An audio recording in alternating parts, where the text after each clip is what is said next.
E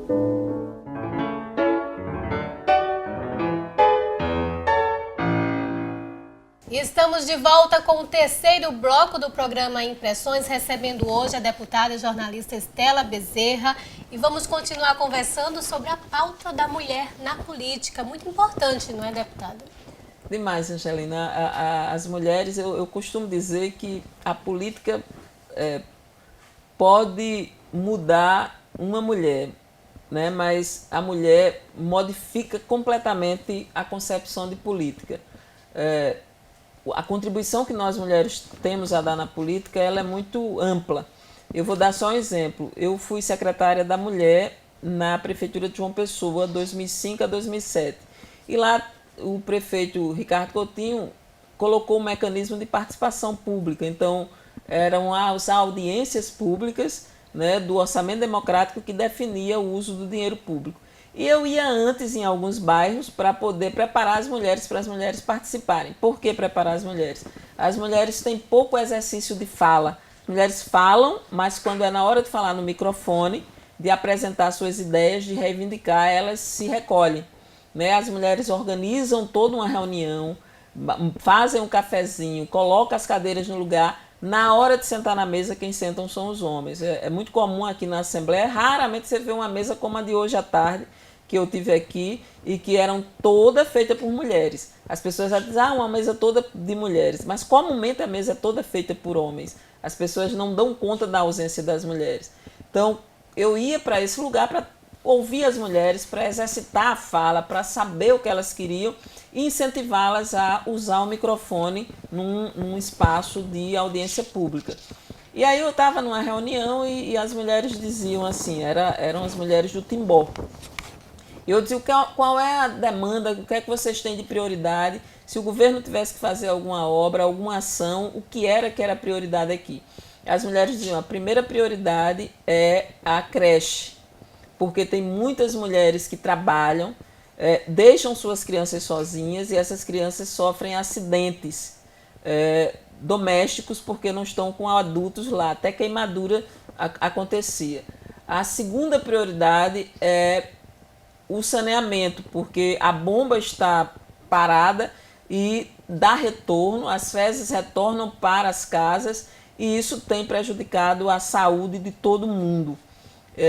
E a terceira prioridade era uma construção de uma lavanderia pública coletiva. Não, a terceira prioridade era a construção de uma unidade de saúde da família na comunidade, porque a unidade da saúde da família funcionava no bancários e muitas mulheres, crianças, idosos, pessoas com deficiência tinham que subir a ladeira a pé com muito sacrifício. E a quarta era delas, de um grupo de mulheres ali que queria uma cooperativa de lavanderia, porque muitas delas viviam de lavar roupa. Gerar emprego também. Para que elas tivessem uma tecnologia, gerar emprego e melhorar as condições de vida. Aí chegou o presidente da associação, que soube que uma secretária estava dialogando com a comunidade, e ele adentra essa reunião e ele pergunta o que está acontecendo. Eu digo, olha, está acontecendo essa reunião preparatória para o orçamento. Aí ele diz assim, a coisa mais importante que está precisando aqui é nós estamos precisando da pavimentação. Aí eu pergunto a ele por quê. Aí ele diz, porque meu carro, quando passa aqui, chove muito, e quando eu passo com meu carro fica todo sujo de lama. Então, eu sempre conto essa história para dizer como a visão da mulher sobre a política, sobre o que é prioritário e sobre um bem comunitário é bem mais amplo. Não que o pedido do rapaz lá não fosse legítimo, é legítimo também. A comunidade quer ser pavimentada, ninguém quer viver na lama.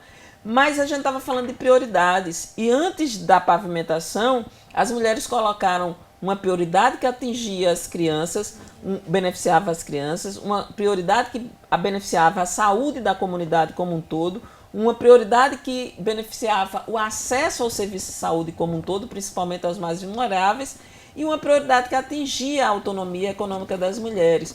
Todas elas, se você vai olhar de forma estratégica, você atingiria um benefício maior de pessoas, né? E todas elas estavam ligadas a uma coletividade e não a um indivíduo.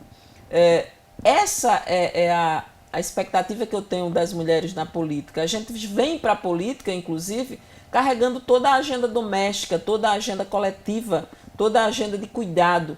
Essa medida do cuidado que é das mulheres, ela é uma boa medida de cuidado para o espaço público. Isso não quer dizer que não tenha um ou outro homem que pense dessa maneira ou uma ou outra mulher que não haja dessa maneira.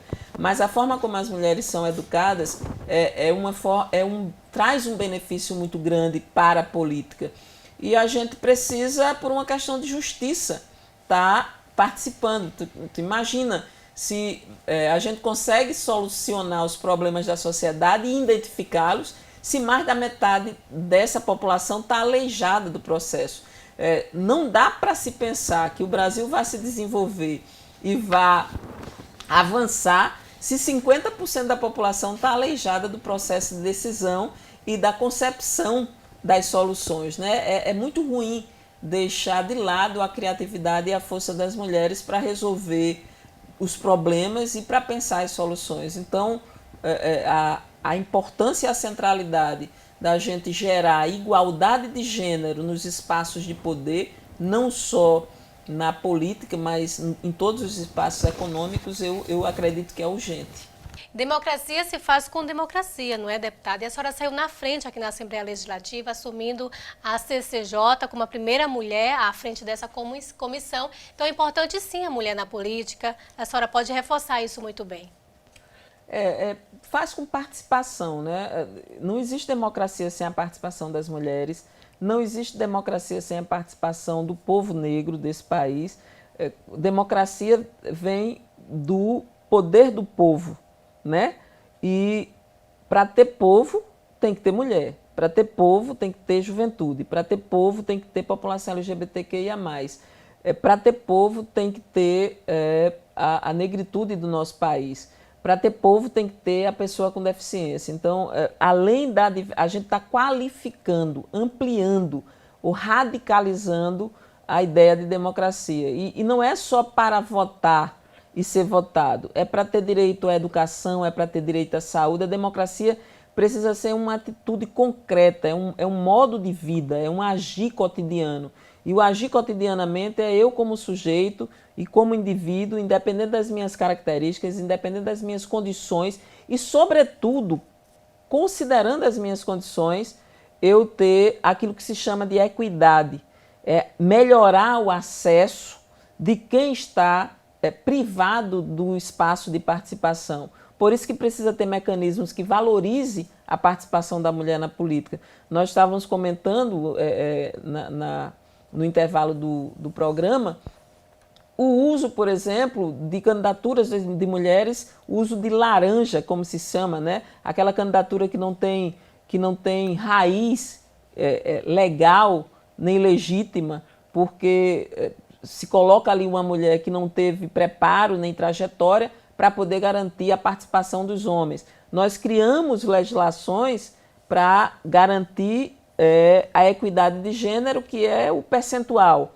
né, mínimo de gênero, que diz o percentual mínimo de mulher. Na verdade, é o percentual mínimo de gênero.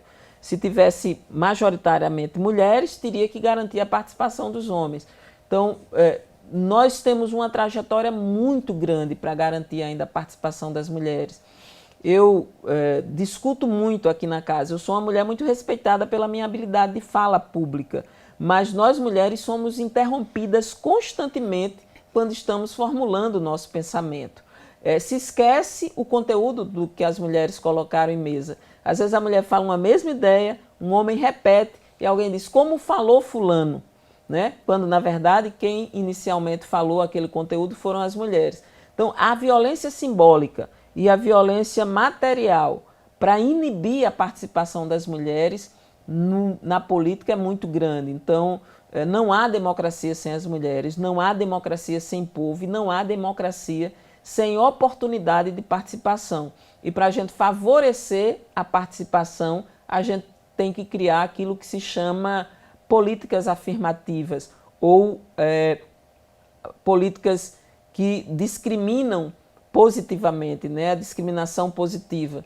Aqui no Brasil foi muito difícil, tem sido muito difícil. A política de cotas, por exemplo, ao acesso à universidade, a política de cotas da negritude, poderia fazer diferente, se poderia fazer uma conta e indenizar os 300 mil anos de trabalho escravo que se explorou do povo negro e pegar todo aquele povo que está na favela, que não tem acesso à educação de qualidade, indenizar e dizer assim, pronto, agora vocês podem pagar uma universidade pública, gratuita.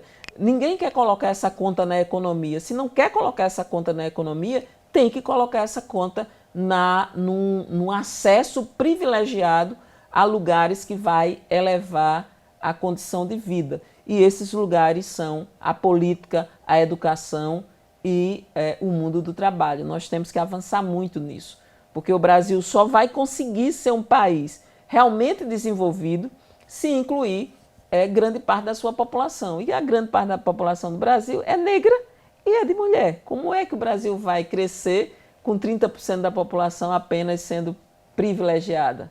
Deputada, a senhora vai continuar na política, mas podemos contar com novas candidaturas? A senhora pretende se candidatar nas próximas eleições?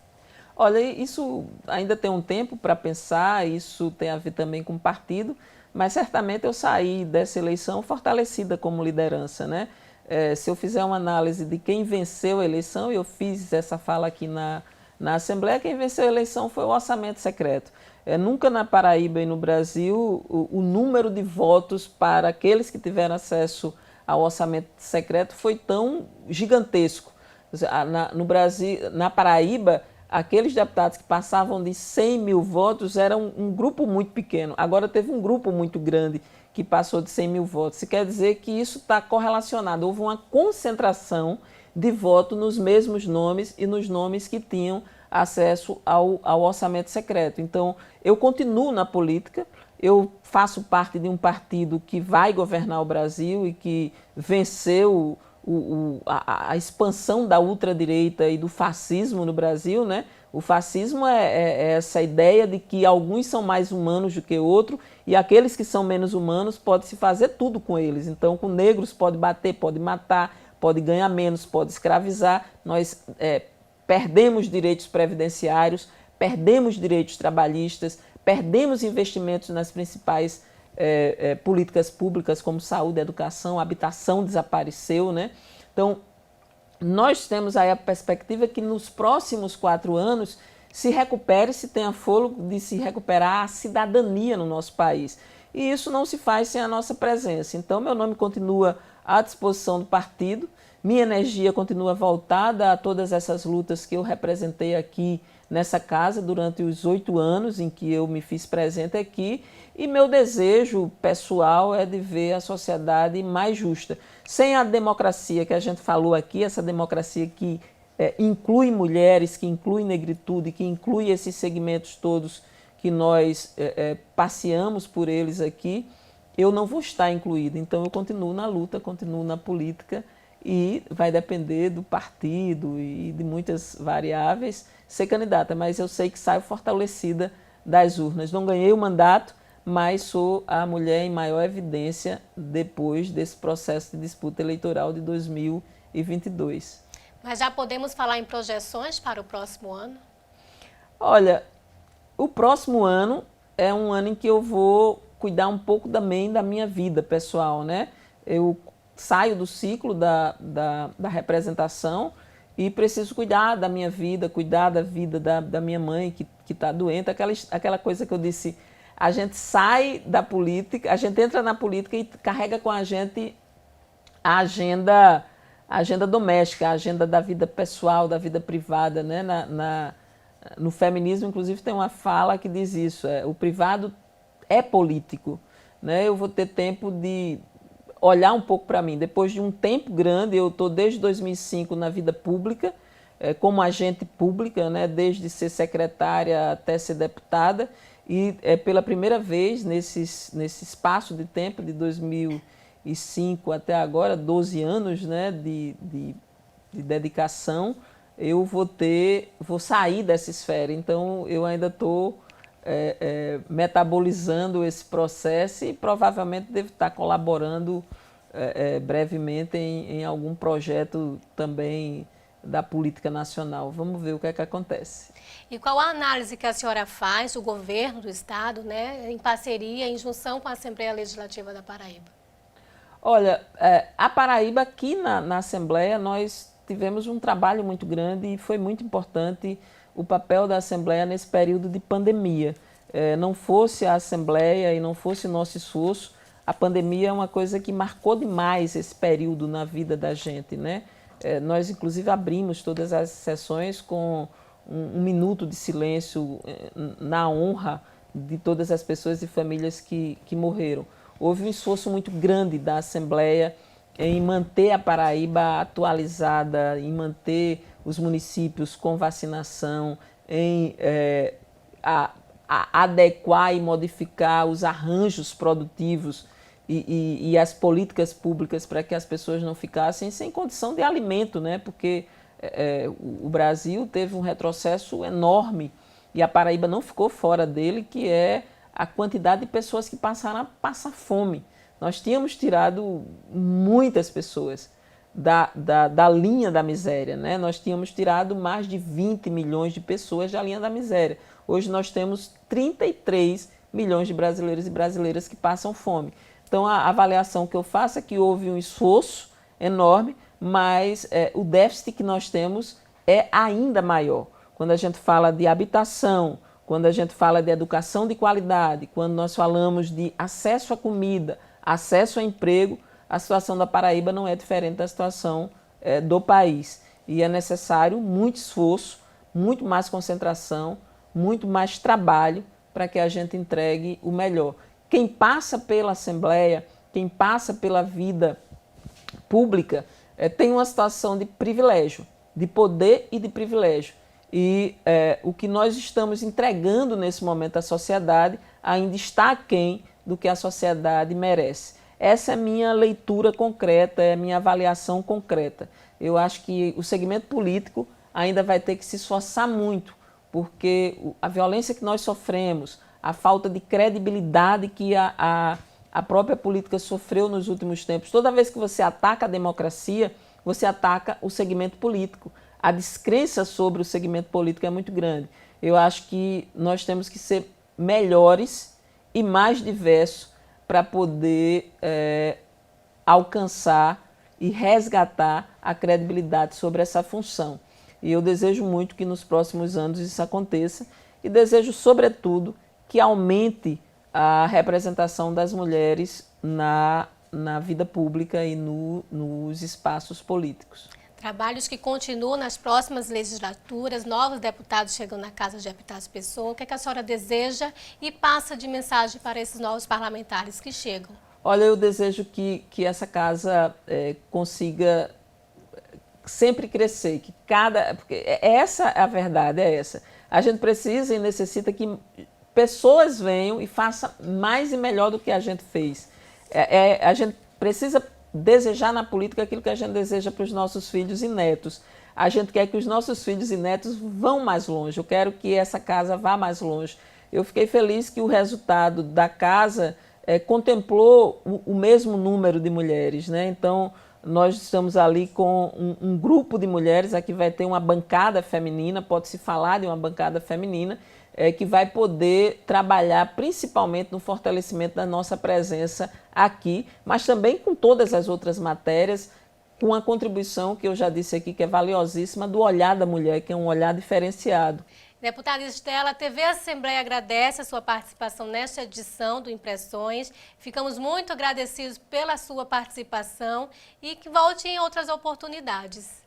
Eu agradeço, Angelina, e desejo a vocês também. Assim, eu sou uma defensora da TV Assembleia, sou uma defensora dos meios de comunicação que acompanhem estatais, que são canais estatais, para que dê a oportunidade da população acompanhar o que é produzido aqui. E sou muito grata de poder, nesse momento, ter o meu perfil registrado aqui através da TV Assembleia e difundido para a sociedade.